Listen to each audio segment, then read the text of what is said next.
성도 여러분, 안녕히 주무셨습니까? 좋은 아침입니다. 오늘은 무슨 날이죠? 독립기념일이죠. 미국이 했던 날인데 우리도 이제 죄로부터 독립이 됐으면 좋겠어요. 그래서 우리 예수님 빨리 오셔서 우리 하늘나라에 가서 그 죄로부터의 그 자유함, 그 행복을 영원토록 빨리 누렸으면 참 좋겠습니다. 최근처럼 참 세상이 혼란하고 살아가기 참 어려운 시절에 예수님의 오심이 정말 그리워지네요. 자, 오늘은 각시대쟁투 23장 지상성소에 관한 말씀이 나와 있네요. 오늘 말씀을 본문 말씀 읽고 시작하겠습니다. 다니엘 8장 14절 시작.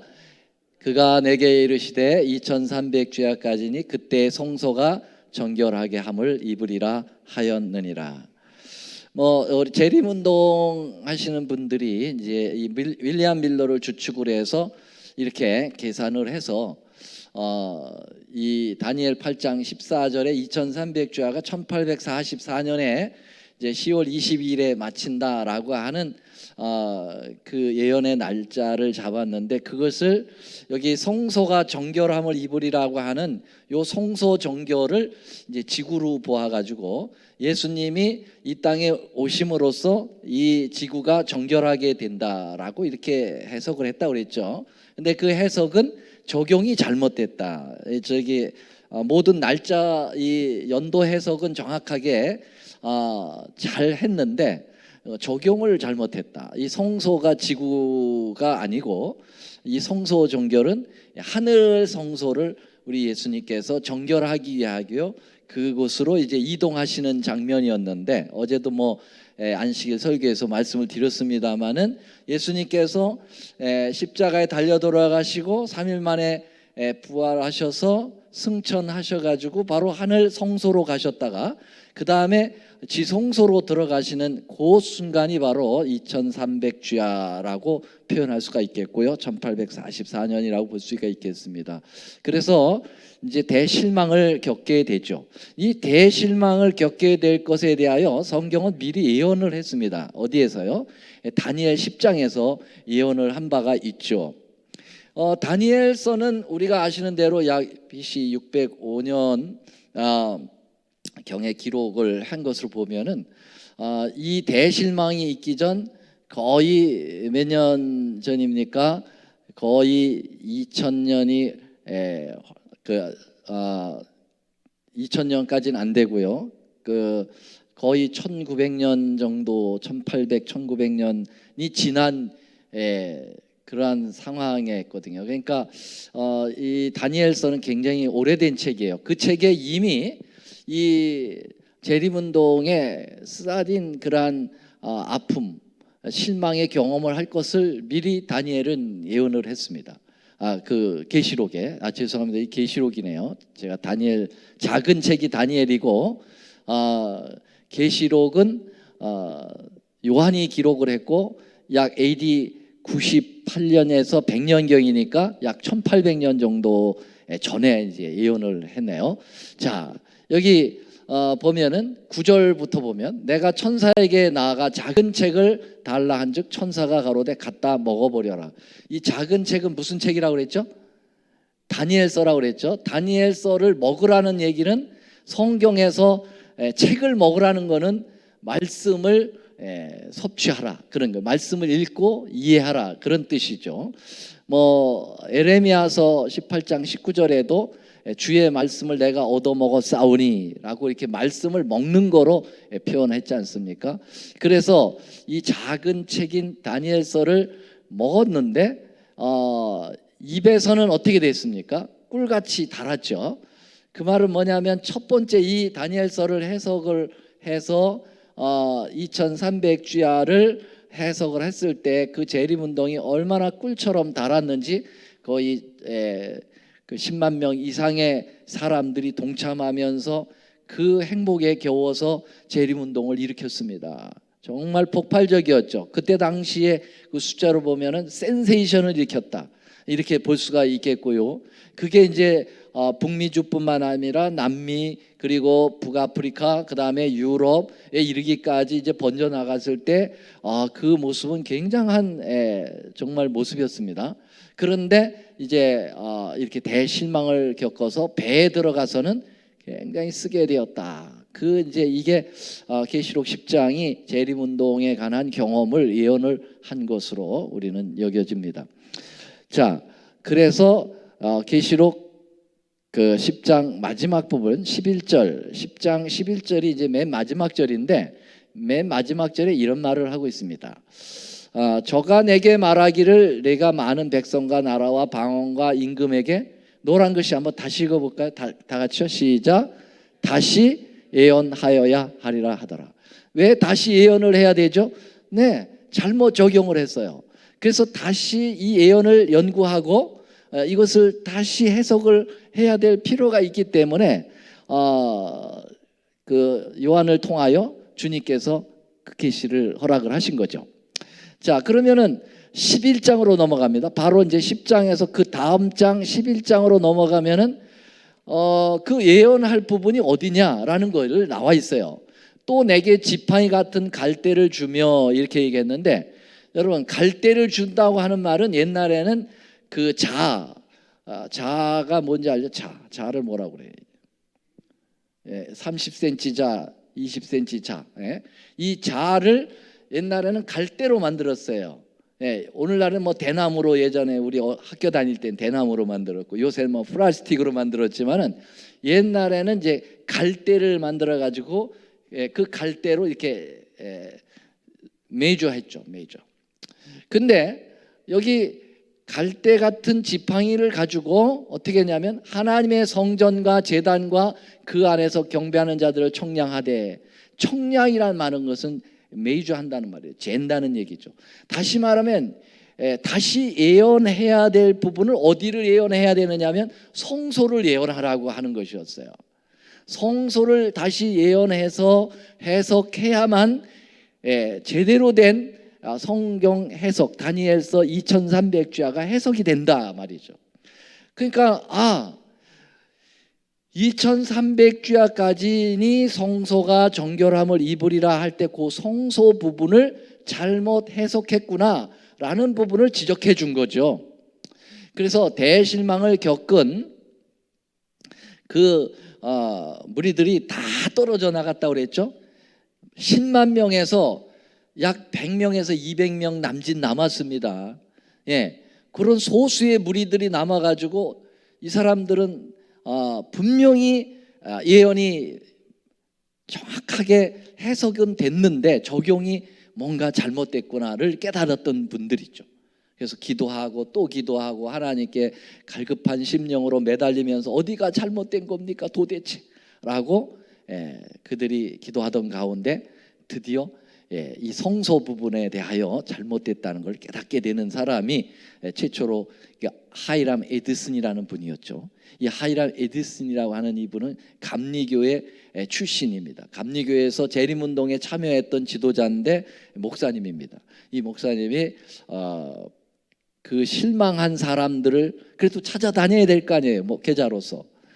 그래서 그래도 우리가 신앙을 같이 해야 되지 않느냐, 어디가 잘못됐는지 좀 살펴보면서 우리 한번 다 같이 다시 한번 분기해 보자고 이게 다니면서 용기를 주러 가는 그 수수밭에서 그가 이런 환상의 경험을 하는 것입니다. 직접 환상을 봤는지 아니면 그의 마음속에 하나님께서 그런 마음의 그림을 그려주셨는지는 모르지만은 이 하이람 에드슨이 골똘히 생각하면서 어디가 잘못된 걸까, 늘 이제 대실망 이후는 이 지도자들은 그것이 이제 온통 머리에 남아 있었겠어요. 도대체 어디가 잘못된 걸까라고 생각하고 가다가 이런 환상을 본 겁니다.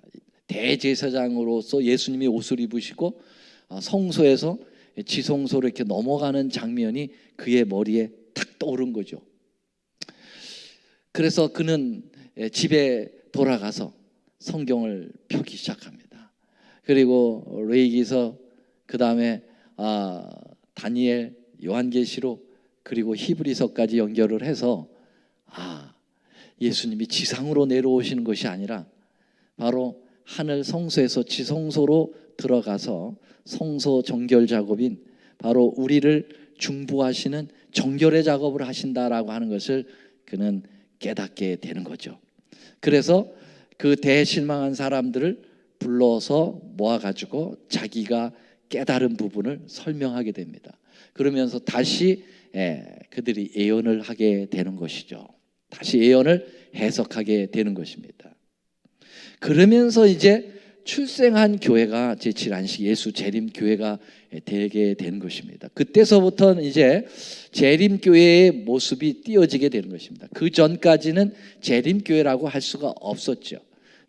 그래서 이 2300주야를 옳게 해석하면서 모인 무리들을 가리켜서 이제 재림 교회라고 말할 수가 있게 되는 것입니다. 처음에는 이름을 정하려고 하지 않았어요. 또 이름을 정하면 나름대로 또 형식에 빠질까 두려워서 이름을 정하지 않고 지도자들이 그냥 초교파적으로 재림을 기다리는 그냥 무리들 이렇게 하면서 하고 있었지만은 전도가 안 되는 거예요. 이름이 없으니까. 정말 조직을 제대로 못하니까 이 복음이 이 확실한 예언의 해석한 부분을 전달할 수가 없는 것입니다. 그래서 이제 결국은 이름을 정하자고 했고 조직을 만들게 되면서 1863년에 최초로 제7안식 예수 재림교회의 이름을 가지고 교회가 형성된 게 이제 우리 교회의 역사가 되겠습니다.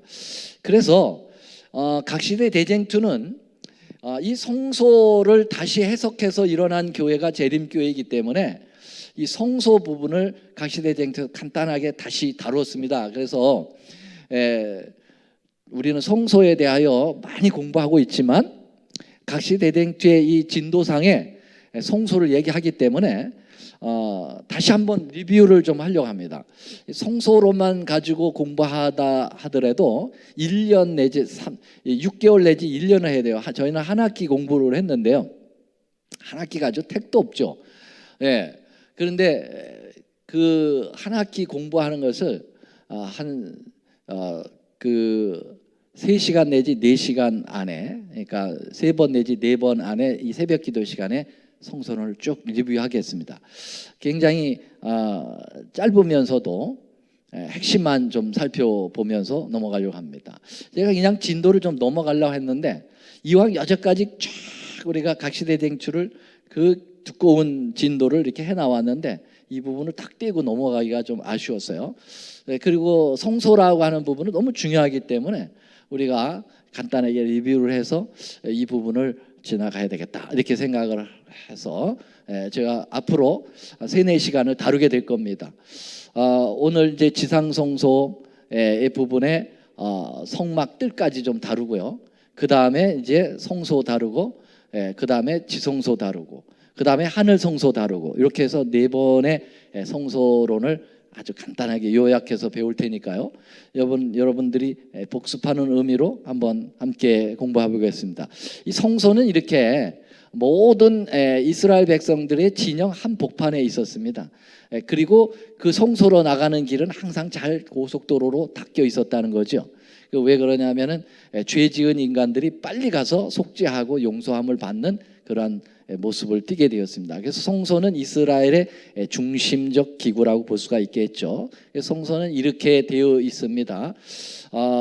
길이가 100규빗 그리고 넓이가 50규빗. 그래서 딱 가운데를 자르면은 정사각형이 되는데요. 그래서 이런 식으로 좀 한눈에 볼 수 있도록 했습니다. 그래서 성막들이 있고요. 그 다음에 저 안에 들어있으면 성소가 2칸으로 되어 있는 성소가 있게 됩니다. 자, 그래서 이렇게 직사각형인 성소를 가운데를 똑 자르고 그리고 이렇게 X를 하게 되면은 2칸의 정점이 나오죠. 근데 그 2칸의 정점에 첫째는 번제단이 나오고 두 번째는 어디에 걸리냐면은 법궤에 걸리게 됩니다. 그래서 번제단과 법궤는 매우 중요한 예수님의 십자가의 피가 거기에 적용되도록 되어 있습니다. 그래서 가장 중심적 부분이죠. 그래서 이 부분을 좀 더 이렇게 보면 이제 오늘 이제 번제단서부터 공부를 하겠는데요. 성소의 문을 딱 열고 들어가면은 제일 먼저 만나는 게 번제단을 만납니다. 이 번제단에다가 이제 이 제사장들이 제사를 해가지고 피를 번제단 뿔에다가 바르고 남은 피는 갖다가 그 번제단 밑에다가 붓게 되는 것입니다. 그래서 예수님을 상징하는 제물의 피가 가장 많이 그 묻어 있는 곳이 어디냐면은 번제단입니다. 그러니까 번제단은 예수님의 십자가를 상징하고 있게 되겠죠. 그래서 이 번제단에다가 이제 속죄의 피를 갖다가 많이 바르고 뿌리게 되는데요. 이 피가 어디에 가장 많이 뿌려지느냐면 번제단에 뿌려지고, 그 다음에 이 지성소 안에 들어가 있는 법궤, 이 두 번째 정점인 법궤에 또 많이 뿌려지게 됩니다. 그 1년에 한 번씩 영키푸르라고 하는 대속죄일 때 대제사장이 들어가서 그 속죄의 피를 가지고 이 법궤 위에다가 7번 뿌리고, 그러한 그 핏뿌림이 있습니다. 그래서 번제단의 피를 뿌리고 법궤의 피를 뿌리고, 그래서 예수님의 십자가가 이렇게 양 곳에서 만나게 되도록 되어 있다, 이렇게 볼 수가 있겠습니다. 이제 번제단이 딱 성막들의 정중앙에 있습니다. 정중앙에 있다는 것은 뭘 의미하고 있느냐면은 예수님의 십자가가 우리의 삶의 정중앙에 있어야 된다는 것입니다. 중앙이라는 건 굉장히 중요하죠. 왜냐하면은 한 복판이기 때문에. 그래서 우리가 중앙이라는 이름을 많이 씁니다. 우리 교회 이름이 뭐예요? 올랜도 중앙교회. 가장 중심이라는 거죠. 여러분, 중국이라는 나라가 중심이라고, 이 중자가 이제 한가운데 중자를 쓰잖아요. 자기들이 지구 전체에 중심에 자기 나라가 있다는 걸 자랑하고 있습니다. 사실은 그렇지도 않은데 그렇게 이제 이 가운데가 그렇게 중요합니다. 그래서 십자가를 예수님께서 이제 결국은 이제 가운데에 달리셨는데, 이 노쇠로 만들어요. 이 성막들에 있는 기구들은 다 노쇠로 만듭니다. 노쇠는 이제 희생을 의미하거든요. 예수님의 십자가의 희생을 나타내는 그 기명이 이제 그 금속이 노십니다. 그래서 이 노쇠로 만들었다고 하는 것하고 십자가하고 상관이 관계가 있어요. 어디에서요? 민수기 21장 9절에 보면 모세가 노뱀을 높이 다르라고 주님의 명령을 받아서 달았죠. 그래서 불뱀에 달려가지고 다 죽어가던 사람들이 노뱀을 바라보면서 다 고침을 받았던 거죠. 그래서 예수님이 뭐라 그랬냐면은 니고데모에게 모세가 강에서 뱀을 든 것 같이 인자도 들려야 하겠다. 그래서 사실은 왜 그러면 노시냐 이거죠. 노는 희생을 의미하고 십자가를 의미하는 거예요. 그래서 번제단을 노수로 만든 이유는 다 이런 연관성이 있다. 예수님의 십자가를 나타내는 것이 틀림없다라고 하는 사실을 보여주고 있죠. 자, 그래서 예수님이 이렇게 희생을 했는데 한 가운데에 달리셨다는 거죠. 왜요? 번제단이 한 복판에 있던 것처럼. 그래서 제수들이 하나 왼편의 강도에, 그리고 바른편의 강도, 그 사이에 예수님이 중앙에 달렸습니다. 그 중앙에 달리신 모습은 바로 번제단이 한 복판에서 그 중심에 의미가 있다라는 것을 보여주고 있는 것이죠. 자, 그래서 예수님의 삶을 이게 한 폭의 그림으로 와이프인의 이제 구상으로 그린 겁니다. 이 와이프인이 그린 건 아니고 이렇게 그려달라고 얘기를 해서 그린 건데, 중심에 누가 있어요? 십자가가 높이 달려 있습니다. 근데 그 초기에 그렸던 그림을 지금도 어디 가서 보면은 있느냐면은 대총에 가면은요, 그 지하로 내려가면은 그 와이프인에 관한 그 예언의 신의 공간이 있습니다. 혹시 가보시면 한번 가보세요. 그러면은 거기에 역사가 쭉 나옵니다. 처음에 와이프인이 이제 이 그림을 그리라고 부탁했을 때 십자가가 이 한편으로 쳐져 있었고 좀 작았어요. 그래서 나중에는 이제 믿음으로 말미암는 의의 십자가가 높여지게 되는 것을 와이프인도 깨닫고 어떻게 했습니까? 이 십자가를 중심에다가 크게 걸으라고 이제 그렇게 화가에게 얘기를 해서 이 그림이 거기에 걸려 있습니다. 그만큼 십자가는 모든 삶의 중심이 되어야 된다고 하는 것을 이야기하고 있습니다.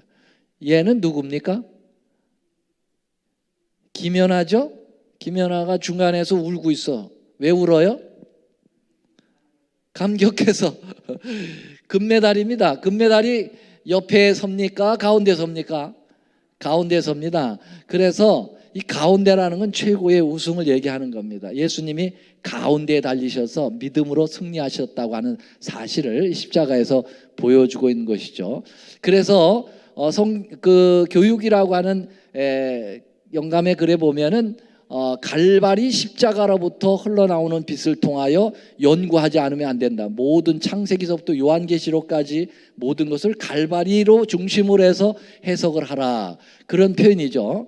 그래서 십자가에 달리신 하나님의 아들을 모든 면에 제시하고 바로 이것이 우리 목사들이 하는 모든 설교의 기초가 되어야 된다. 그렇게 이야기하고 있습니다. 여러분들이 제 설교를 잘 들어보시면요, 한 주도 제가 예수님의 십자가에 대하여 제하지 않고 항상 십자가를 이야기할 겁니다. 한번 들어보세요. 십자가가 빠진 설교는 설교라고 할 수 없다고 그랬어요. 그것은 피 없는 가인의 제사와 같은 것입니다. 그래서 매 순간마다 십자가를 높이고 예수님을 높여라. 그래서 그 중심적 신앙의 그러한 설교가 아니면 그것은 진정한 제사가 될 수가 없다라는 것을 얘기하고 있습니다. 근데 이 번제단을 히브리어로는 미스바 올라 그렇게 얘기했어요. 올라입니다. 올라. 근데 재미있게도요, 이 번제단에서 번제 제물을 태우면 그 연기가 올라가잖아요. 한국말 올라하고 번제단의 올라가 아주 비슷하게 나와 있어요. 그래서 외우기가 쉬워요. 번제단이 히브리어로 뭐라고요? 올라간다 이거예요. 예. 자, 그래서 이제 길이가 5규빗, 높이가 3규빗. 재료는 시띠 나무로 만들었는데요. 시띠 나무라는 게 다시 말하면 가시나무예요. 가시나무. 이게 고난을 얘기합니다. 예수님이 십자가에 뭐가 했어요? 달리실 때 머리에 가시관을 쓰었잖아요. 그래서 거기서도 피가 흘려졌거든요. 바로 그걸 표현하고 있습니다. 자, 그래서 그러면 이 번제단에 떼는 나무는 뭐로 할까요? 그걸 갖다 화목이라고 그러거든요. 이 화목은 리콘실레이션이라고 하는 화목하게 되다 불목할 그런 얘기가 아니고 불화자에다 나무 목자예요. 그러니까 번제단에서 번제라는 말은 태워가지고 제사를 드리는 거잖아요. 그러면 태우려면 나무가 있어야 되잖아요. 그 떼는 나무를 얘기합니다. 그 떼는 나무를 뭐로 항상 하라고 그랬냐면은 무화과 나무로 하라고 그랬어요. 무화과 나무를 떼가지고 제물을 태우라는 거예요. 그러면 무화과 나무는 뭘 상징합니까? 무화과 나무는요, 창세기 3장에 보면은 그 아벨하고 하와가 범죄하고 나서 부끄러워가지고 벌거벗은 것을 깨닫고 난 다음에 최초로 한 게 무슨 옷으로 해 입었었죠? 무화과 나무 옷으로 해 입었었어요. 그래서 인간의 최초의 패션이 무화과 패션이에요. 무화과 나무 옷. 이게 최초로 해 입은 옷이에요. 이것은 하나님이 해준 게 아니라 자기들이 해 입은 거예요. 자기들이 죄의 부끄러움을 가리기 위해서 스스로 옷으로 해 입었는데 가려졌습니까? 안 가려졌습니까? 안 가려졌어요. 해가 뜨니까 다시 말라가지고 도로록 다 말려가지고 보일 게 또 다 보이는 거죠. 그래서 불완전한 옷, 불가능한 옷입니다. 이건 이제 뭘 의미하냐면은 인간이 스스로 죄를 해결하려고 하는 행위로 말미암는 의를 상징하는 거예요. 이것은 잘못된 거죠. 그것은 마귀가 주는 겁니다. 네가 스스로 구원해봐. 네가 할 수 있어. 고행을 가리키고 그래서 스스로 포기하게 만드는 거죠.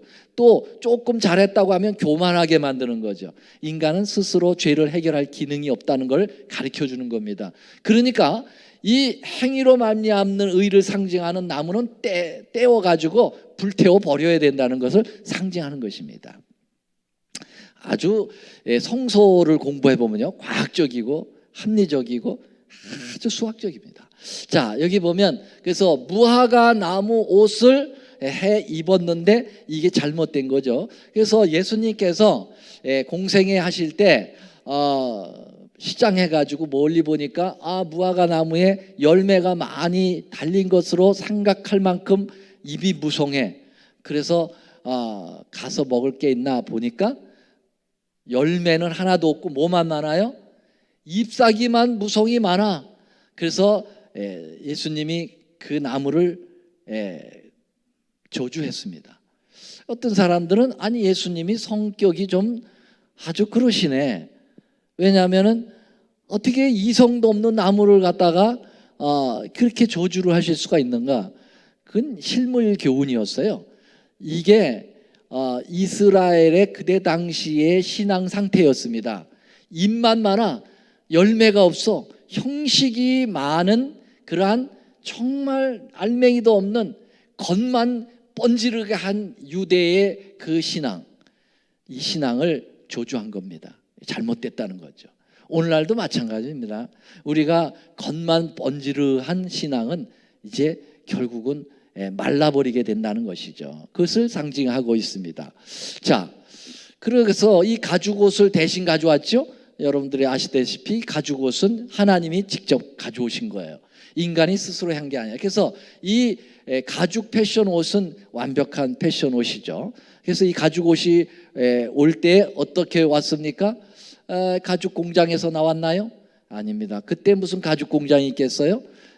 우리 하나님께서 가죽 옷 만들기 위해서 짐승을 잡은 거죠. 짐승이 이 가죽 옷 내놓기 위하여 피 흘려 죽었다는 거예요. 그래서 피 흘려 죽은 죄 없는 정말 무슨 짐승이 죄가 있겠어요? 그 정말 죄 없는 짐승이 이 인간의 죄를 가리기 위하여 피 흘리고 죽었다는 거죠. 그 짐승은 무슨 짐승이라고 볼 수 있어요? 어린 양입니다. 양. 예수님을 나타내는 거죠. 예수님이 죄 없으신 분이거든요. 근데 왜 피 흘려 죽었느냐? 죄 있는 인간의 죄를 가리우기 위해서. 그래서 의의 옷을 만들기 위하여 예수님 십자가에 죽으신 거죠. 그게 다 이 번제단하고 연결이 되어 있는 겁니다. 그래서 나 아자에다가 이 위에다가 양을 올리면은 오롤 의자가 됩니다. 그래서 입혀주시는 의, 바로 진정한 의로운 사람은 내가 스스로 의로워지는 게 아니라 내 위에 양이 올라서야 됩니다. 그래서 나자 위에 양이 들어 올라가면은 내가 의로워지는 거죠. 이 나자도 가만히 보면 손수자에다가 창과예요. 그래서 손으로 창을 가지고 찔러 죽였다는 걸 의미합니다. 뭐를요? 양을. 참 신기하죠. 이런 한문과 그리고 성소와 성경이 이렇게 다 일맥상통합니다. 그러면 뭐 성경하고 그 한문하고 어떻게 그렇게 연관이 있습니까? 이 한문은 중국의 뜻 글자고 굉장히 오래된 글자인데, 근데 여러분 놀랍게도 노아의 후손 가운데 이 셈족이 이쪽으로 왔거든요. 그래서 중국과 이 한국으로 이렇게 와서 동방을 유지합니다. 그래서 구전으로 바로 이 창세기에 대한 그 복음이 구전으로 흘러내려오다가 그 옛날 고대 중국 사람들이 뜻 글자를 만들 때 그 성경이 다 기초가 됐다는 사실이죠. 이거 하나만이 아니라 어떤 사람은 책을 썼습니다. 한 책으로 이 성경하고 이 한문하고 일맥상통하는 것을 썼는데요. 그 책이 제가 가지고 있거든요. 그 책만 연구해 보면 봐도 창세기를 이 한문으로 다 풀이할 수 있을 만큼 굉장히 많이 그 뜻글자를 만들어낸 것이죠. 자, 그래서 여기 보면은 지금 우리 입구로 들어와서 번제단을 처음 만났죠. 이 번제단은 뭘 의미하냐면 이렇게 칭의를 얘기합니다. 칭이라는 말은 하나도 의롭지 않은데 의롭다고 인정해주는 믿음으로 구원받는 첫 단계가 칭의예요. 탄생을 의미합니다. 우리는 우리 힘으로 의로워진 게 아니고 하나님이 너 의롭다고 인정해서 의로워진 거예요. 그래서 칭할 칭자에다 righteousness 하라는 의자가 붙어서 칭의입니다. 이것을 입혀주시는 의라고도 하는 거죠. 우리가 더러워요. 그런데 주님이 가죽옷 가져와서 이렇게 입혀주셨어요. 그 장면을 번제단에서 설명하는 것입니다. 그 다음에가 뭐가 나와요? 이제 물두멍이 나옵니다. 이게 이제 번제단의 실제적인 그러한 모습을 이렇게 모형화했습니다. 자, 그래서 이 불로 이제 번제단을 사르게 되는데요. 제단에 뿔이 있고요. 이거 다 설명을 오늘 다 할 수 없습니다. 물두멍은 뭐죠? 예, 이렇게 제사장들이 제사를 드리다가 이렇게 피 묻고 그런 것들, 또 더럽게 짐승에 그런 것도 오물이 묻었고 그러면은 깨끗하게 닦게 되는 거죠. 예, 여기서 이 닦는 것인데 이 물두멍도 노수로 만들어요. 이 노수로 만든 건 희생을 의미하는 것이고요. 역시 그래서 이 물두멍에서 깨끗함을 잊게 되는 거예요. 십자가의 피로 깨끗함을 잊고 물로 깨끗함을 잊게 했어요. 물 가지고 날 씻든지 불 가지고 날 사르든지, 예, 그 찬미 있죠. 그래서 불은 번제단에서, 그리고 물은 어디 있어요? 물두멍에서. 그래서 이 십자가를 믿고 성령의 불로서 거듭나고, 그리고 물로 침례를 받아서 물러서 깨끗하게 정결하는, 그래서 물과 성령으로 거듭나라고 하는 니고데모와의 대화가 이 번제단과 물두멍을 얘기하는 성막들에서 이루어진다는 사실을 이야기하고 있어요. 그래서 이 born again, 거듭남이 이 성막들에서 이루어지는 칭의를 이야기하고 있다. 그래서 예수님께서 십자가에 달리실 때 옆구리를 찔렀을 때 두 액체가 나왔어요. 두 액체가 바로 뭐죠? 피하고 물이 나왔어요. 그중 한 군병이 창으로 옆구리를 찌르니 곧 피와 물이 나왔다. 이 피는 번제단에서 표상이 되어 있고요, 물은 물두멍에서 표상이 되어 있어요. 그래서 물과 성령으로 성령과 침례를 받음으로써 우리는 뭐가 되냐면 의롭지도 않았는데 의롭다고 인정을 받는 첫 단계 탄생이 이루어지게 되는 것입니다. 이해가 되시겠어요? 그래서 요한일서 5장 6절에도 물과 피로 임하신 자니, 물과 피로 임하셨다고, 물하고 피하고 함께 이야기를 하고 있는 것입니다. 그래서 번제단, 그 다음에 물두멍, 이게 번제단, 이 성막들의 가장 중요한 핵심적인 진리입니다. 자, 오늘은 여기까지 공부하고요, 다음 시간에는 성소로 들어가도록 하겠습니다. 굉장히 재미있죠?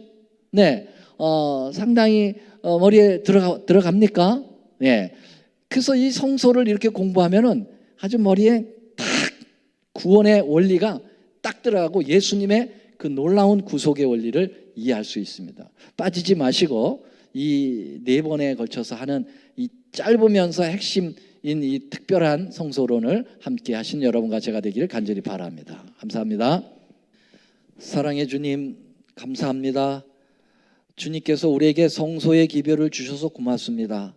이렇게 오묘하고 확실한 이 구원을 가르쳐 주시는 이 성소에 대하여 우리도 깊이 연구할 수 있도록 도와주시옵소서. 우리 교회가, 이 남은 교회가 이 성소를 옳게 이해함으로 탄생했다는 점을 우리 기억하게 도와주시고, 주님, 그래서 이 성소에서 우리 어떤 신학을 공부한다는 것보다도 우리 예수님을 만나고 예수님의 그 놀라운 구원의 희생을 만나서 정말 우리의 구원의 확신을 갖게 하여 주시고, 그리고 머지않아 이 땅에 다시 오실 재림을 준비하는 저희들이 되도록 도와주시옵소서. 주님께서 오늘 하루도 또 앞으로 이루어지는 일주일의 삶도 이렇게 예수님과 동행하며 십자가를 우리의 가슴에 품고 사는 우리 모두가 되도록 축복하옵시기를 예수님의 이름으로 감사하며 기도 올립니다. 아멘.